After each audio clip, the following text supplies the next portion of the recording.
Hello साथियों, मैं DK Dwivedi आपके अपना चैनल अपना हिंदी परिवार में आपका स्वागत करते हैं। साथियों, पिछली कक्षाओं में आपने बात किया था शब्द के बारे में। शब्द टॉपिक को आप पढ़ चुके हो।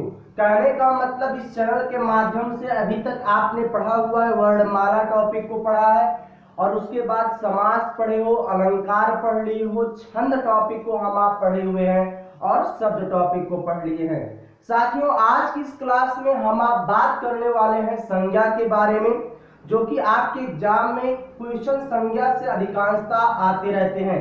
कहने का मतलब साथियों, आपके एग्जाम में संज्ञा को पहचानने के लिए आता है। कोई ना कोई शब्द दिया गया होता है, आपसे पूछता है इसमें कौन सी संज्ञा है। तो बात करेंगे आज की क्लास में संज्ञा के बारे में कि संज्ञा है क्या या संज्ञा किसे कहते हैं, ये हम लोगों को समझना है।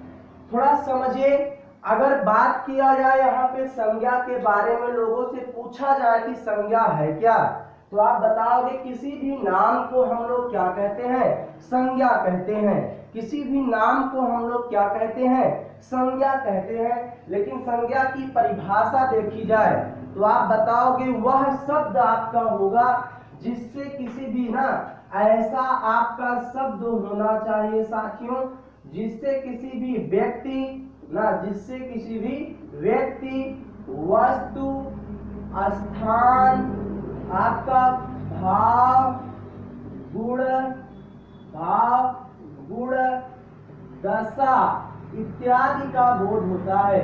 भाव गुण दशा इत्यादि का बोध होता है, उसे हम लोग क्या कहते हैं? संज्ञा कहते हैं। तो कहने का मतलब, अगर ऐसा शब्द जिससे किसी भी किसका बोध हो? व्यक्ति का बोध हो। व्यक्ति का मतलब जैसे लड़का लड़की, रोहन सोहन, रीता गीता, ये आपका क्या होगा? संज्ञा होगा। वस्तु का बोध हो ना, कुर्सी मेज पेंसिल पेन, ये आपका क्या होगा? संज्ञा होगा। स्थान का बोध हो, भाव गुण दशा का बोध होगा, उसे हम आप क्या कहेंगे? संज्ञा कहा जाता है। तो आप पढ़ लो संज्ञा के बारे में। संज्ञा में आपको यही बताया गया, वह शब्द होगा जिससे किसी भी व्यक्ति का, वस्तु का, स्थान का, भाव गुण दशा इत्यादि का बोध होता है, उसे हम लोग क्या कहते हैं? संज्ञा कहते हैं। चलिए ठीक है, अब हम लोगों को बात करना है संज्ञा के भेद के बारे में, थोड़ा बहुत जाना जाएगा, या संज्ञा के प्रकार के बारे में जाना जाएगा। संज्ञा आप पहचानोगे किसी भी व्यक्ति, वस्तु, स्थान, भाव गुण दशा का जो बोध करा रहा है, वह हमारा संज्ञा कहा जाता है। अब क्वेश्चन आप सबके यहाँ आता है, व्युत्पत्ति के आधार पर संज्ञा क्या आता है साथियों?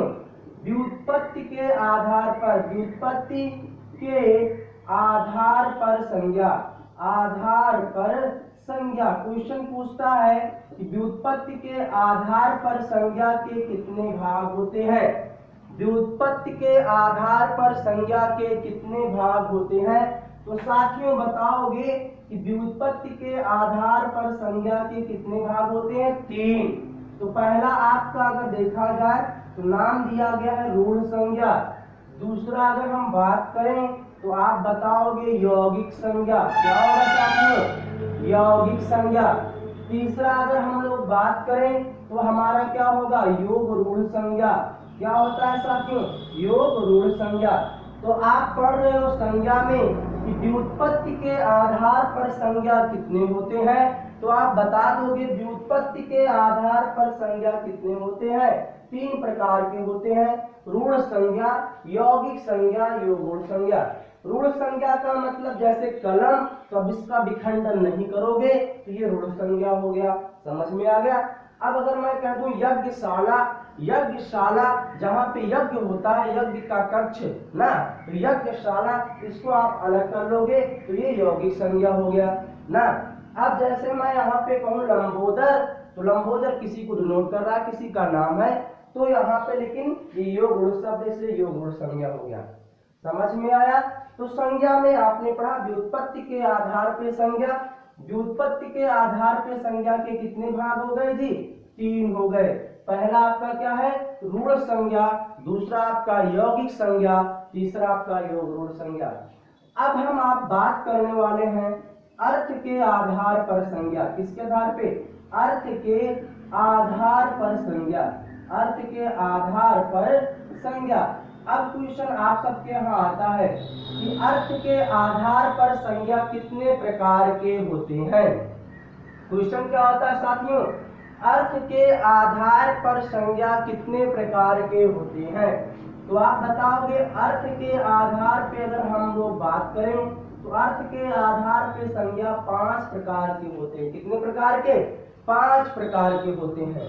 पहला अगर ध्यान दिया जाए तो आप बताओगे व्यक्तिवाचक संज्ञा होता है। क्या होता है? व्यक्तिवाचक संज्ञा।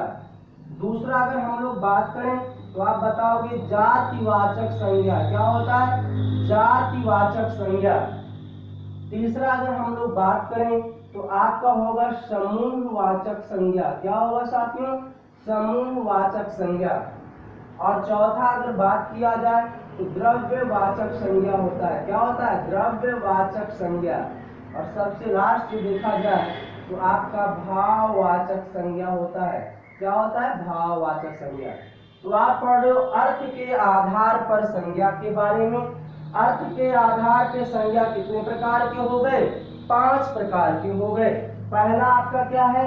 व्यक्तिवाचक संज्ञा। दूसरा आपका क्या है? जातिवाचक संज्ञा। तीसरा आपका क्या है? समूहवाचक संज्ञा। और चौथा आपका क्या है? द्रव्यवाचक संज्ञा। और पांचवा बात कर लें तो भाववाचक संज्ञा के बारे में। तो अगर एग्जाम में आ रहा है व्युत्पत्ति के आधार पे संज्ञा के कितने भाग होते हैं तो बताओगे 3 होते हैं। अगर पूछे अर्थ के आधार पे संज्ञा कितने भाग होते हैं, प्रकार के होते हैं, बताओगे 5 प्रकार के। और संज्ञा का मतलब ऐसा शब्द जिससे किसी भी व्यक्ति, वस्तु, स्थान, भाव, गुण, दशा का बोध होगा, वह आपका क्या कहा जाएगा? संज्ञा कहा जाएगा। चलिए फिर आज की क्लास में हम आप बात करने वाले हैं सबसे पहला जो कि आपका है व्यक्तिवाचक संज्ञा। हम आप पढ़ने वाले हैं व्यक्तिवाचक संज्ञा के बारे में। व्यक्तिवाचक संज्ञा है क्या या किसे कहते हैं, इसको ध्यान देना है ना। व्यक्तिवाचक संज्ञा साथियों आप सब वीडियो को पूरा देखा करिए। जब वीडियो को पूरा देखोगे तो समझ में आएगा। और थोड़ा सा आप सब शेयर किया करिए। वीडियो को शेयर करोगे, लोग चैनल को सब्सक्राइब करेंगे। कहने का मतलब इस परिवार में ज्यादा से ज्यादा सदस्य जुड़ेंगे तो हमें एक मोटिवेशन होता है जिससे हम आगे कार्य करने के लिए तैयार रहते हैं। तो यहाँ पे समझना व्यक्तिवाचक संज्ञा है क्या या व्यक्तिवाचक संज्ञा किसे कहते हैं ये समझना है। सबसे पहले व्यक्तिवाचक संज्ञा बच्चा कहता क्या है? व्यक्तिवाचक कहता है कि हम विशेष हैं ना। व्यक्तिवाचक संज्ञा क्या कहता है कि हम विशेष दर्जा के हैं। कहने का मतलब वह शब्द होगा जिससे विशेष व्यक्ति, वस्तु, स्थान का बोध हो। विशेष व्यक्ति, वस्तु, स्थान का बोध हो। व्यक्ति, वस्तु, स्थान का बोध हो उसे हम लोग क्या कहते हैं? व्यक्तिवाचक संज्ञा कहते हैं। हमने क्या कहा? जिससे विशेष व्यक्ति, वस्तु, स्थान का बोध हो। ये कहता है साथियों हमें सबके साथ मत रखो, हम अकेले में ही ठीक हैं, हम एक विशेष रूप में ही ठीक हैं। कहने का मतलब जिससे कोई एक का बोध हो जाएगा, उसके जैसा कोई और ना हो। तो वहां पे आपका क्या होता है? व्यक्तिवाचक संज्ञा। एग्जाम्पल से समझो। जैसे अगर यहाँ पे लड़का शब्द लिखा जा रहा है, अब मैं किस लड़के की बात कर रहा हूँ साथियों ये मालूम नहीं है। मालूम नहीं है। लेकिन अगर मैं यहाँ पे रोहन शब्द या रवि शब्द इन सभी को किसी को लिख दे रहा हूँ तो किसी एक का मैं बोध करा दे रहा हूँ कि नहीं करा दे रहा हूँ। हमने कहा लड़का तो आपने कहा किस लड़के की बात हो रही है मालूम नहीं है। लेकिन हमने कह दिया रोहन उठ जाओ तो रोहन ने कहा मुझे बुलाया जा रहा है। एक को मैंने, विशेष एक को मैंने बोध करा दिया। तो जिससे विशेष व्यक्ति, वस्तु, स्थान कोई एक का बोध हो। कैसे?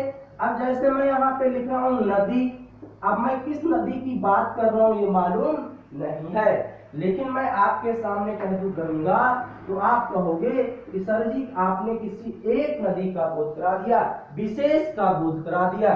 समझ में आया? अब जैसे मैं यहाँ पे लिख रहा हूँ शहर, अब मैं किस शहर की बात कर रहा हूँ ये मालूम नहीं है। किस शहर की बात की जा रही मालूम है? नहीं। लेकिन अगर मैं यहाँ पे आपसे कह दूं कानपुर, अब इस कानपुर से आपका किसी एक विशेष शहर का बोध हो गया कि नहीं हो गया? तो जिससे विशेष एक का बोध हो। अब मैं वस्तु लिख रहा हूँ, मैं किस वस्तु की बात कर रहा हूँ ये मालूम नहीं है। लेकिन अगर मैं यहाँ पे आपसे कह दूं मेज, तो आप कहोगे सर जी किसी एक का बोध हो गया। तो आपने यही समझा, जिससे किसी भी विशेष व्यक्ति वस्तु स्थान, जिससे कोई एक का बोध हो। लड़का है, किस लड़के की बात हो रही है मालूम नहीं है, लेकिन रोहन हुआ, किसी एक का मैंने बोध कराया। नदी, किस नदी की बात हो रही है मालूम नहीं है, लेकिन मैंने गंगा कह दिया तो किसी एक नदी का बोध करा दिया। शहर भी मैंने कानपुर लिखा तो किसी एक विशेष शहर का बोध कराया। वस्तु है मेज मैं लिख रहा हूँ, अब मेज कोई एक विशेष वस्तु है, आप जान जाओगे मेज है तो उसके 4 पैर हैं। समझ में आ गया? तो ये आपने कहा जिससे किसी भी विशेष व्यक्ति वस्तु स्थान का बोध कराया जाता है, वह हमारा क्या होता है? व्यक्तिवाचक संज्ञा होता है।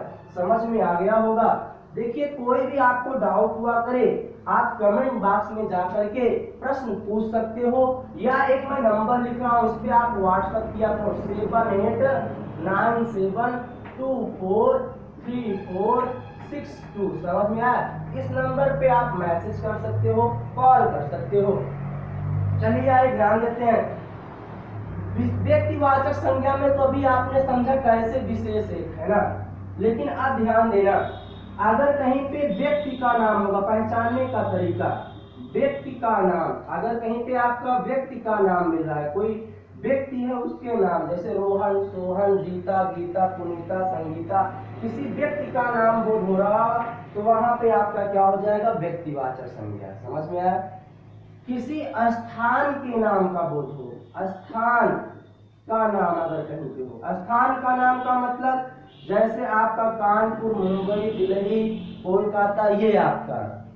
अगर कहीं पे आपका वस्तु का नाम हो, वस्तु का नाम का मतलब आपका साथियों क्या होता है? वस्तु का मेज, कुर्सी, पेन, किताब, ये आपका वस्तु का नाम है।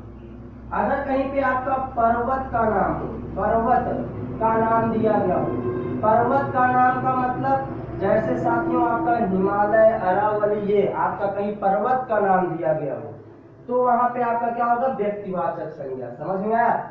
अगर कहीं पे आपका नदी का नाम दिया गया हो, नदी का नाम, नदी का नाम जानते ही हो, गंगा, यमुना, सरस्वती ना, ये आपका। अगर कहीं पे आपका क्या भैया जानवर का नाम दिया गया हो, जानवर का नाम दिया गया हो, तो भी आपका क्या होगा? व्यक्तिवाचक संज्ञा। समझ में आया? अगर कहीं पे महीनों का नाम दिया गया हो, महीनों का नाम दिया गया हो, तो वो भी आपका क्या होगा? व्यक्तिवाचक संज्ञा। अगर कहीं पे आपका दिनों का नाम दिया गया हो, वो भी आपका क्या होगा? व्यक्तिवाचक संज्ञा होता है। समझ में आ गया? दिनों के नाम को भी व्यक्तिवाचक संज्ञा कहते हैं। राष्ट्रीयता के नाम, क्या भैया? राष्ट्रीयता का जो बोध कराए, राष्ट्रीयता का नाम अगर कहीं पे है, राष्ट्रीयता का नाम का मतलब जैसे अगर आपका जापानी कहीं लिखा गया है या भारतीय कहीं लिखा गया है ना, तो ये फ्रांसीसी कहीं लिखा गया है, तो ये आपका क्या होगा? व्यक्तिवाचक संज्ञा होता है। समझ में आया? फिर से समझ लेना, व्यक्तिवाचक संज्ञा पढ़ रहे हो, व्यक्तिवाचक संज्ञा में जिससे किसी भी विशेष व्यक्ति, वस्तु, स्थान का बोध होता है, वह आपका क्या होता है? व्यक्तिवाचक संज्ञा होता है। तो व्यक्ति का नाम, स्थान का नाम, वस्तु का नाम, पर्वत का नाम, नदी का नाम, जानवर का नाम, महीनों के नाम, दिनों के नाम, राष्ट्रीयता इत्यादि के नाम को हम लोग क्या कहते हैं? व्यक्तिवाचक संज्ञा कहते हैं।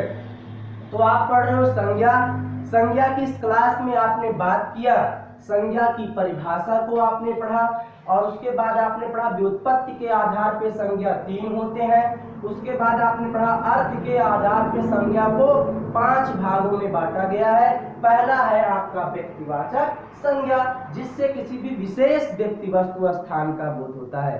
तो साथियों आप सब वीडियो को पूरा कीजिए, देखा करिए, और ज्यादा से ज्यादा मित्रों के साथ शेयर किया करिए, और लाइक करना ना भूलिए।